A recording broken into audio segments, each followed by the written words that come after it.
Hey everybody, I'm Yvonne Williams with Back to Earth Creations, and in this video I want to show y'all how I make my electroformed moon children.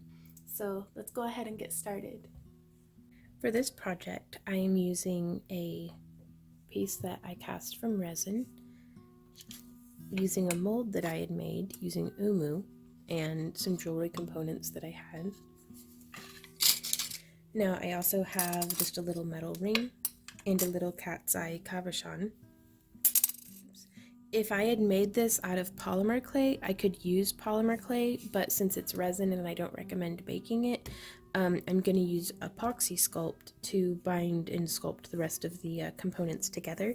Now, also I've already gone through on this little wolf head and done all the cleanup work that I want to do with an assortment of metal files. So like I came in and tightened up those edges, trying to get everything nice and tidy. That way, whenever we do the electroforming over this, we have the most perfect canvas that we can have, and it'll just make a lot less work for us later on. Sorry, it's not a spot that I'm like, I want to tidy that up. And I have a design kind of in my head already of, I want it to be kind of like this. And again, if I had made this wolf head out of polymer clay, then I would just be using polymer clay to bind sculpt the different pieces together. But using the epoxy sculpt, it's very, very sticky. Just mixing together equal portions. It takes 24 hours to cure, so kind of plan ahead. I have a couple of different projects, like a couple of different irons in the fire, so to speak. Using the same technique that I do for polymer clay, I'm just folding and rolling, and that's going to help get everything nice and equally distributed. It does not matter what color that we use because it's all going to be inside. If you get any under your fingernails, I should be wearing gloves, but oh boy, too late for that, I guess. So I'm just going to pull off a little section. And also, I don't want it to stick to anything, so I'm actually going to sculpt it and set it on the back of this silicone pad that's covered in dog fur. That way, whenever it's cured, it won't be sticking to my work surface. So if you have like a silicone mat or something, that'd be great. Now on this ring, there's a little join. It's welded, which is nice. I purchased the ring this way, but I still want it hidden on the back side of the wolf. And so I'm just going to be taking this and smushing and shaping around. I probably actually mixed up way more than what I needed, which will be fine. I'll just make a couple of these. Because the pot life on the container says, where's it at? For the first 30 minutes, it's very sticky and does its best sticking to stuff. For 1 to 2 hours, it says easy to work with. For 2 to 3 hours, it's setting up. You can still do you can kind of scratch into it and stuff. And then after 24 hours, it's hard cured and waterproof. So in this first 30 minutes, this is whenever I want it stuck to stuff. I want to get this first layer really sticking on there. And it's very nice to work with. Easier, I think, than polymer clay because you don't, other than mixing it together, you don't have to really condition it or anything. But it is quite soft in this beginning stage. So I'm going to go ahead and get also some sculpting tools would really come in handy. But if you don't have any, you can still quite easily work with it just with your bare hands. Well, gloved hands is what we should be doing. Just kind of smushing and poking and prodding, getting everything shaped around. And so there we are on the back now, and I'm just going to press that in. Get a nice kind of flat back, because this is going to be a pendant, so I want it to sit very comfortably flat against the skin. Okay, so that's all nice and set up. And now also keep in mind this will sand and shape down after it's dry. So if there's any pokey outy bits, like protrusions, technical terminology here, you guys, we can take care of that in the cleanup stage. So each stage of crafting this, we're going to have more and more opportunity to make it just nice, however we like. Now, unlike polymer clay, I would not put this through a pasta machine. It is way too sticky for that. And I wouldn't want to cross-contaminate with, you know, like the polymer clay. I don't know how the epoxy molecules would affect it, or how the polymer clay molecules would affect it, actually, as well. But so I'm also not going to be using any of my cutters or different things, just because I don't want to risk putting unbaked polymer clay in with this. I don't have any evidence as to why I shouldn't. I'm just, I don't know, precaution, I guess. So if any of y'all have any experience with that and can recommend one way or another, I'd love to hear from you down in the comments. So I've just mixed a little bit here, and I'm going to put just a little bit more.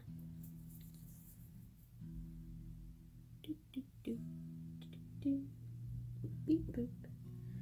And I'm actually going to use the end of a paintbrush to smush and sculpt this around.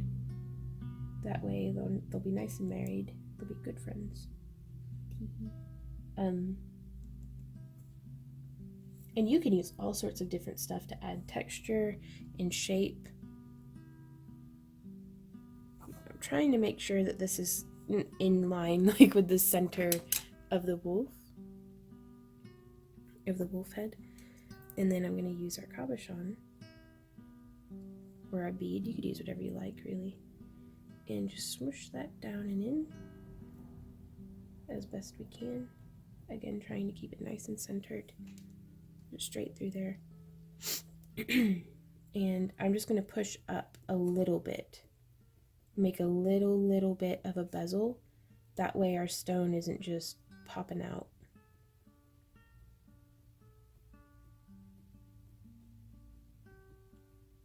Because, I mean, with jewelry, yes, you want it to be pretty, but most importantly, you want it to be secure and durable, because there's no sense in making something that's intended to be worn that can't be worn. Now, if this is like a sun catcher or a talisman or something that you're just going to have like hanging on a wall, you know, it's your piece, do however you like, but I'm going to try to make it nice and sturdy. And I'm going to come through and just kind of push in the edges. Shaping. Excuse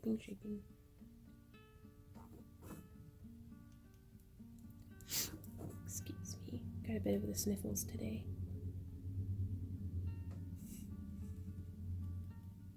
But you can get a really nice kind of hammered metal look by just putting a bit of texture all over. And again, I'm treating this as though I were sculpting with polymer clay, but this is my first time doing this, you guys. So if you're like, hey, maybe you should try this, I'd love to hear from you down below. But I'm treating this the same way that I would polymer clay, but I don't actually know how much of this detail is going to show up once our piece has been electroformed.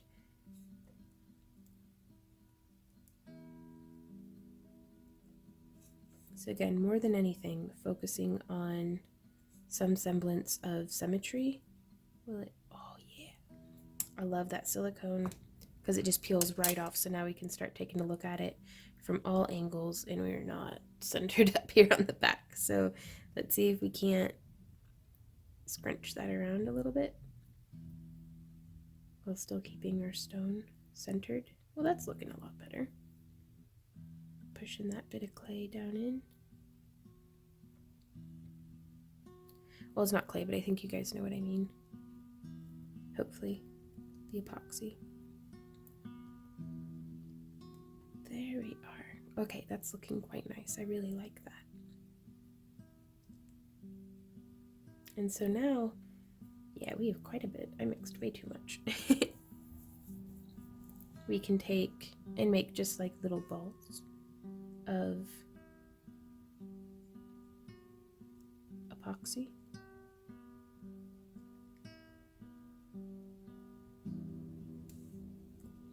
And place them however decoratively as we would like. Now also again, if I had made this out of the entire thing out of polymer clay, like I don't know actually if I can bake the umu mold. I need to experiment with that, I think. But I could have sculpted this from polymer clay and then baked the whole thing. Like if I had used a mold that I'm certain I can bake, I would use like liquid polymer clay. That way I capture all the details. And I don't actually know how I feel about putting those little round bits there, but I think I'll leave it and see. Okay, so now here on the back again, I'm gonna let this set up for probably like an hour or so, and then revisit it whenever it might be a little less sticky and easier to work with. So I'm just gonna set it there on our silicone, and I'll meet you guys back here after a little bit. So I'm beginning by covering my stones with just clear nail polish. I would have preferred to have used like a liquid latex, but I can't find it or I'm all out. But this will just remove with a nice, nail polish remover after our electroforming process. And if we had used the latex, then that would just, peel off. And I prefer the latex because quartz crystal can take it, but softer stones wouldn't do so well with, being rubbed down with acetone. So I'm actually going to throw this into time lapse, me painting the crystals, letting them dry, and then painting the rest of our piece with the conductive graphite paint. Hey guys, so it is Future Vaughn doing voiceover here. I really do prefer a liquid latex for covering the crystals because in hindsight I experienced a little bit of like copper buildup over the face of the stone that I would have rather not had there.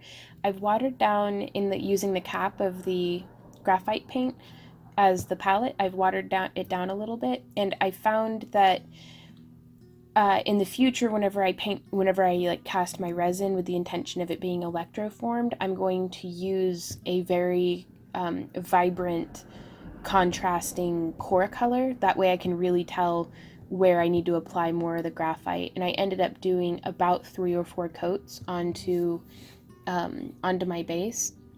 And I did brush a little bit onto I think it's like a zinc plated steel or something, the little, inexpensive component. I did end up brushing a little bit of graphite paint onto that, but it didn't take much and it built up wonderfully with the electroforming. So I'm here in the lab. I'm going to be getting my wire together. Now there's already a little bit of electroforming built up on this one, and I'm going to be submerging it sideways into the water, or rather the electroforming bath. Just getting that twisted around. I want to be making a lot of nice solid contact to this piece. There we go. Just like that. And I'm certain that the graphite paint is completely dry. I had it sitting on a heater vent all through at the time of recording today's live stream. So, well, and after the live stream when I painted on like a second layer. So now I'm just going to thread this through there, twist around a little bit, and I'm going to see if I can.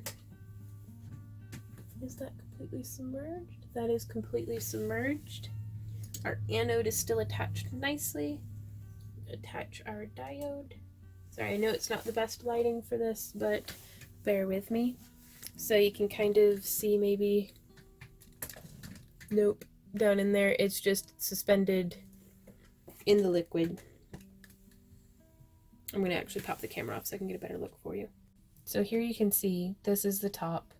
There is our piece suspended to the wire with the diode attached. There is our anode attached to that copper coil that's going all the way down into here. This is a heated magnetic stirrer. I'm going to flip it on. And you can see that little beam starts turning, churning up all that sediment, that copper, and the copper sulfate. And this is our sensor here that's gauging the temperature. It's quite cold in this back room. It's not as bad today, but in general, I like to keep it a little technically room temperature liquid, but it's so cold in this room. And so now here, pardon the shaky cam by the way, I'm going to flip that on. And we're sitting kind of high at 5 volts and 5 amps, so I'm going to turn this down to about there. And I'm going to let this sit and do its thing for, I'm going to check on it every hour, but we have an event to go through this evening, so I'm actually going to leave this in the bath for about 4 or 5 hours. So meet you guys back here for that. It has been about an hour and a half. I wanted to come in and check on how this is doing. I just switched off the power because I don't know how much of a punch this packs, but I don't want to test it. Woo!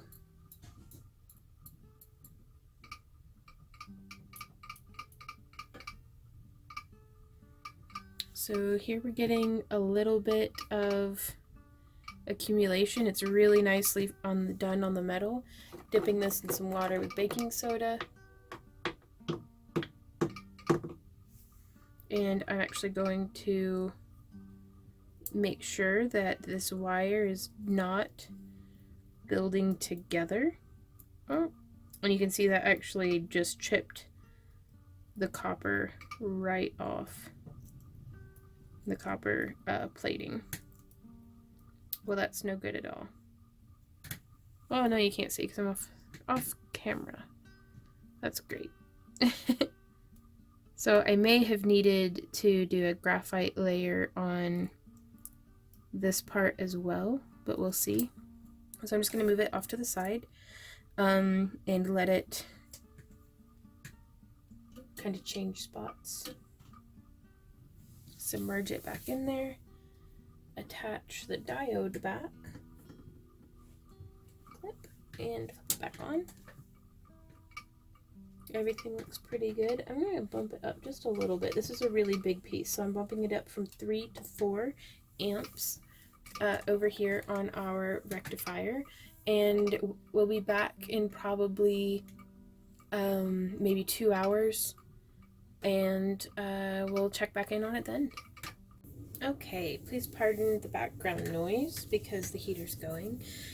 We are sitting at 0.2 volts and 0.4 amps, and I'm going to go ahead and switch this off. 18 degrees Celsius in our bath. Ooh, look at there.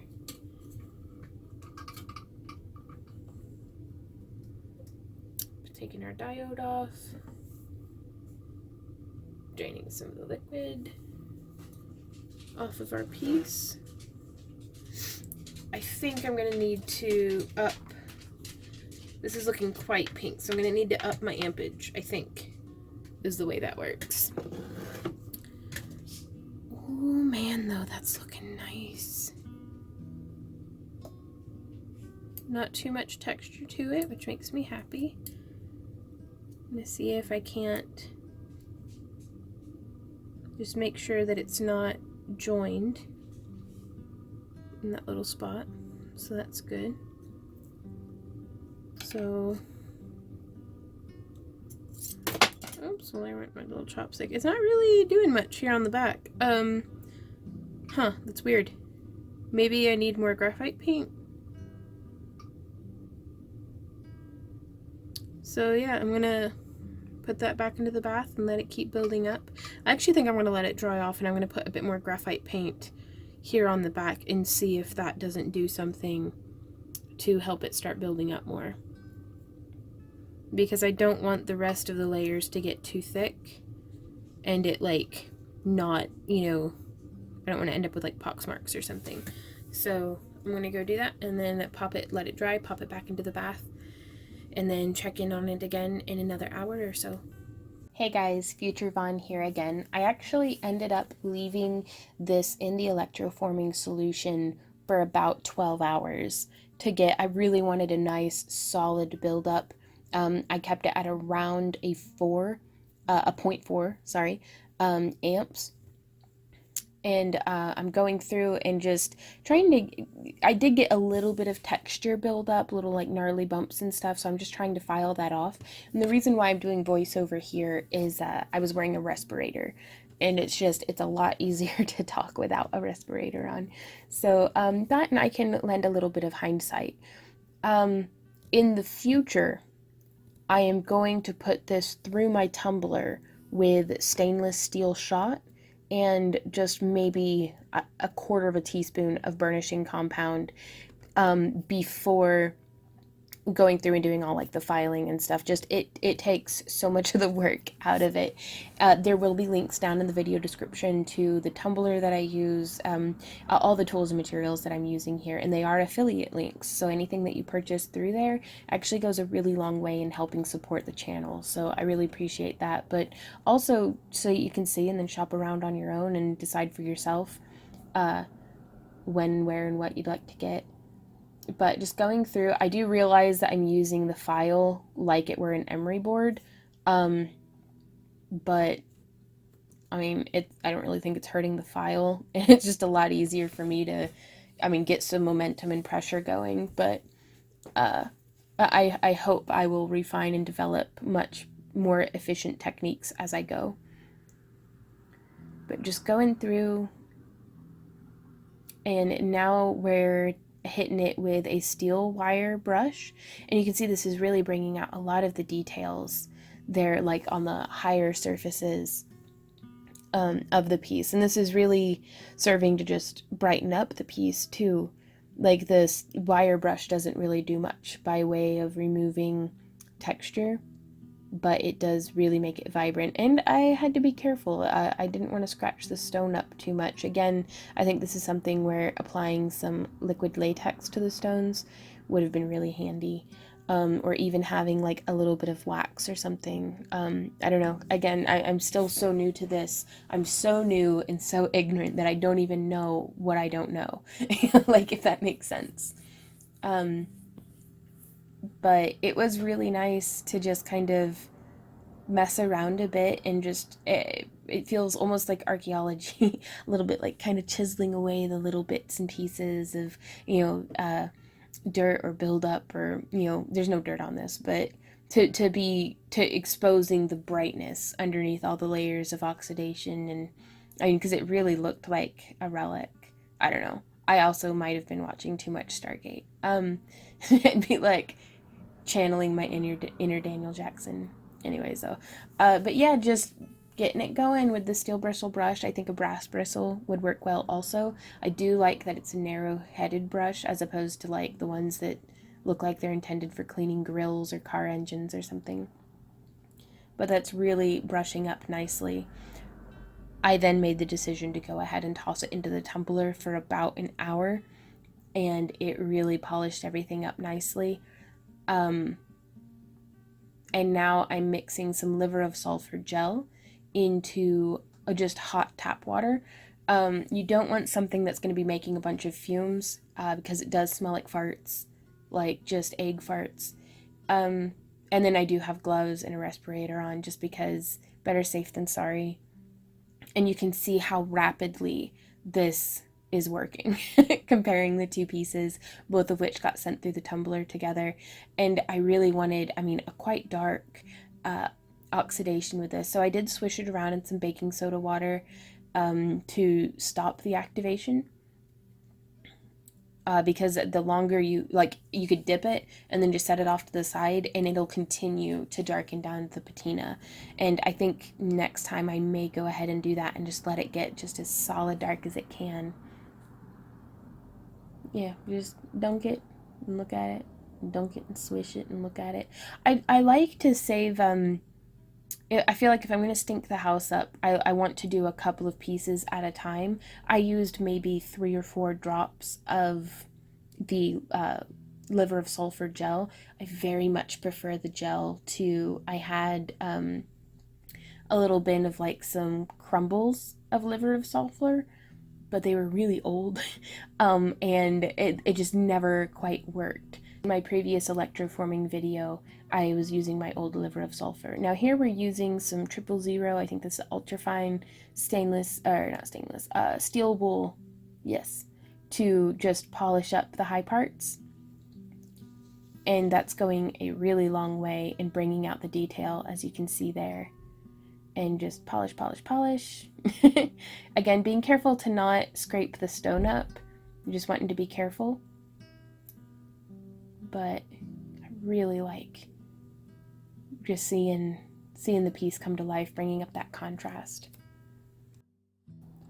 So once you've gotten to where you're happy with where the steel wool has taken you, I'm coming through with a moonshine polishing cloth just to really bring out those final really, really warm highlights and everything. Like, gosh, I get lost in the whole polishing process, because it's, just when you think you can't get any shinier, there's something else that you can do that makes it even shinier. And it's like, ooh, I do like that.